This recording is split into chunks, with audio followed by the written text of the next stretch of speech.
Halo bro, kembali lagi di channel Logikaku. Akhir-akhir ini, pertumbuhan perekonomian Indonesia mengalami guncangan, yang berujung nilai mata uang rupiah semakin anjlok. Ini menyebabkan, harga-harga barang kebutuhan menjadi naik. Di samping itu, strategi investasi yang dilakukan masyarakat, juga akan terpengaruh oleh melemahnya rupiah ini.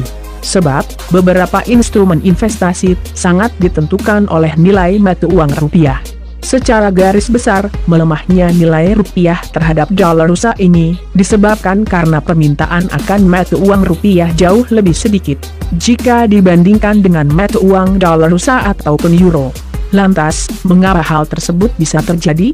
Mari simak beberapa penyebabnya berikut ini. Sebelum lanjut, diklik dulu tombol subscribe-nya ya.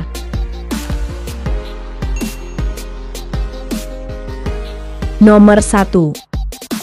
Orang kaya jauh lebih tertarik untuk investasi di Amerika dan Eropa ketimbang di Indonesia. Para investor tersebut tentu lebih memilih untuk berinvestasi di negara-negara lain yang dianggap memiliki masa depan perekonomian yang cerah seperti di Amerika. Itulah mengapa permintaan dolar kian meningkat sangat banyak. Jika investor-investor tersebut sudah memutuskan akan mengalirkan dana investasi ke Amerika, maka mereka perlu memindahkan dana ke Amerika. Untuk mewujudkan pemindahan itu, mereka akan menukarkan rupiah menjadi dolar USA. Hal ini membuat suplai mata uang dolar USA jadi berkurang, dan sebaliknya, suplai mata uang rupiah jadi meningkat lebih banyak. Jadi, sudah paham kan, mengapa belakangan ini Indonesia kurang menjadi minat para investor?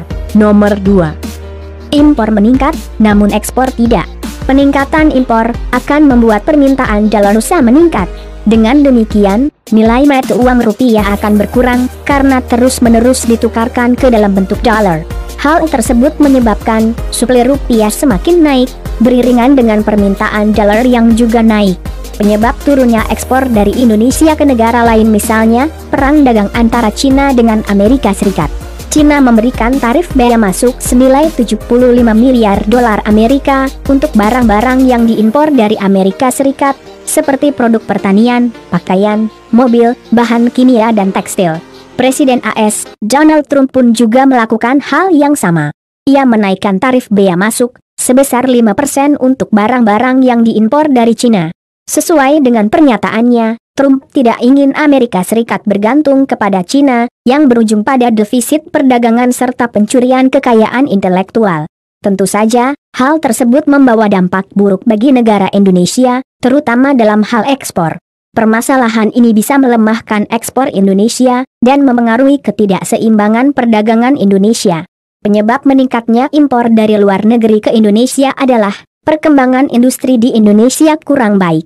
Banyak pakar perekonomian di Indonesia yang menyadari bahwa adanya ketidakseimbangan antara impor dengan ekspor, di mana rata-rata pertumbuhan impor mencapai 22%, sementara ekspor hanya 8%, berdasarkan data tahun 2018. Basis industri bahan baku di Indonesia diakui masih lemah sehingga menyebabkan pertumbuhan ekspor cenderung lambat. Bahkan, pemenuhan kebutuhan dalam negeri masih mengandalkan bahan baku impor yang berasal dari negara lain. Nomor 3. Utang Indonesia kepada negara lain semakin meningkat.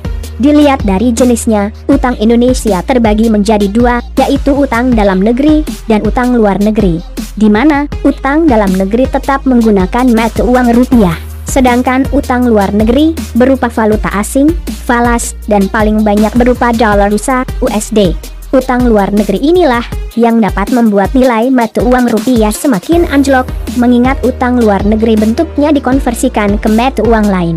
Dengan begitu, dapat diartikan selalu ada risiko dari pergerakan nilai tukar yang terjadi. Sederhananya, utang luar negeri menggunakan kurs mata uang negara lain yang harus dibeli dengan cara menukarkan rupiah ke kurs mata uang negara tersebut. Maka, ketika rupiah melemah terhadap dolar USA, maka beban utang luar negeri juga akan semakin naik. Pergerakan nilai tukar rupiah juga sangat dipengaruhi oleh kondisi eksternal, baik global maupun domestik.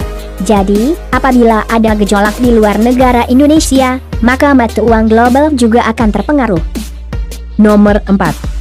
Kebijakan The Fed dan pemerintah dunia lainnya terkait keadaan perekonomian negaranya masing-masing. Kebijakan Amerika Serikat Federal Reserve System, yang merupakan Bank Sentral Amerika Serikat, mengeluarkan beberapa kebijakan keuangan yang bertujuan untuk menstabilkan perekonomian negara USA.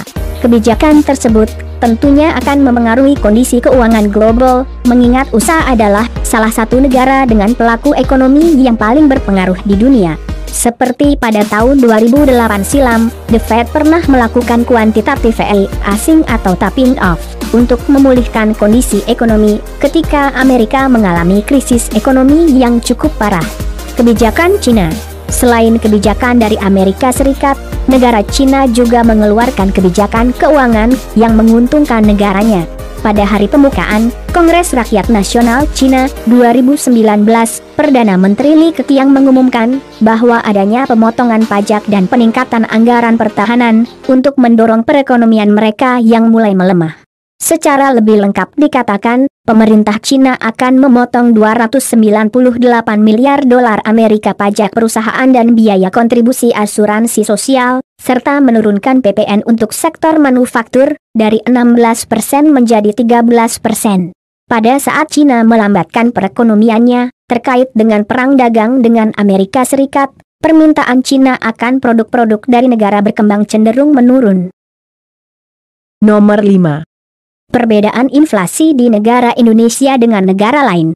Inflasi merupakan proses peningkatan harga-harga secara umum dan bersifat kontinu, terkait dengan mekanisme pasar yang disebabkan oleh banyak faktor, terutama produksi, konsumsi, dan distribusi.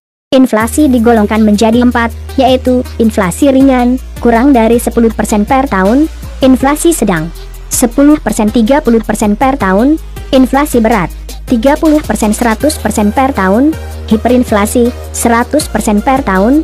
Inflasi memang dibutuhkan untuk memajukan perekonomian, namun dengan angka yang wajar. Jika terlalu besar, dampaknya juga akan merugikan negara seperti daya beli masyarakat menjadi lemah karena harga barang yang terus melambung tinggi dan menyamai nilai rupiah dengan kurs negara lain. Namun, di samping itu, gaji pegawai perusahaan tidak mengalami kenaikan. Rupiah akan terlalu banyak beredar di masyarakat, sehingga membuatnya menjadi kurang berharga. Hal tersebut menjadi pendukung melemahnya nilai rupiah atau membuat mata uang rupiah otomatis menjadi anjlok jika dibandingkan dengan kurs lain yang lebih langka. Nah, itulah tadi penyebab melemahnya rupiah. Gimana? Apakah sudah tahu? Jangan lupa di subscribe. Awas kalau tidak subscribe.